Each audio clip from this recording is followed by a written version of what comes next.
Hi friends, ನೀವು ನೋಡ್ತಾ ಇದ್ದೀರಾ ಆರ್ ವಿ ಕನ್ನಡ ಲಾಗ್. ನಾನು ಇವತ್ತು ಚಿಕನ್ ಕಬಾಬ್ ಹೇಗೆ ಮಾಡೋದು ಅಂತ ಹೇಳ್ಕೊಡ್ತಾ ಇದ್ದೀನಿ.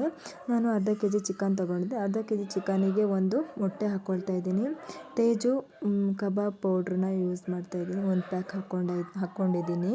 ಆಮೇಲೆ ಒಂದು ಸ್ಪೂನು ಶುಂಠಿ ಬೆಳ್ಳುಳ್ಳಿ ಪೇಸ್ಟ್ ಹಾಕ್ಕೊಂಡಿದ್ದೀನಿ. ಮೇಯ್ನ್ ಅಂದರೆ 1 ಸ್ಪೂನು ನಾನು ಹುಳಿ ಹಾಕ್ಕೊಂಡೆ.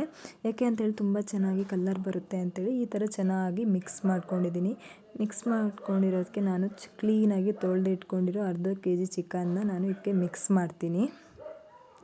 ಚೆನ್ನಾಗಿ ಮಿಕ್ಸ್ ಮಾಡ್ಕೋಬೇಕು. ಈ ಥರ ಚೆನ್ನಾಗಿ ಮಿಕ್ಸ್ ಮಾಡಬೇಕು. ನೋಡಿ, ಈ ಥರ ಚೆನ್ನಾಗಿ ಮಿಕ್ಸ್ ಮಾಡಿ 1 ರಿಂದ 1.5 ಗಂಟೆ ಇಟ್ಕೋಬೇಕು. ನೋಡಿ, ಈ ಥರ ಆಗುತ್ತೆ. ಈ ಥರ ಬಂದಿರುತ್ತೆ. ಕ್ಲೀನಾಗಿ ಚೆನ್ನಾಗಿ ಖಾರ ಎಲ್ಲ ಹಿಡ್ಕೊಂಡಿರುತ್ತೆ ಚಿಕನಿಗೆ.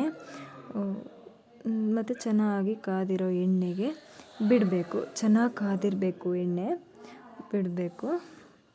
ಮತ್ತು ಲೋ ಫ್ಲೇಮಲ್ಲಿ ಬೇಯಿಸಬೇಕು.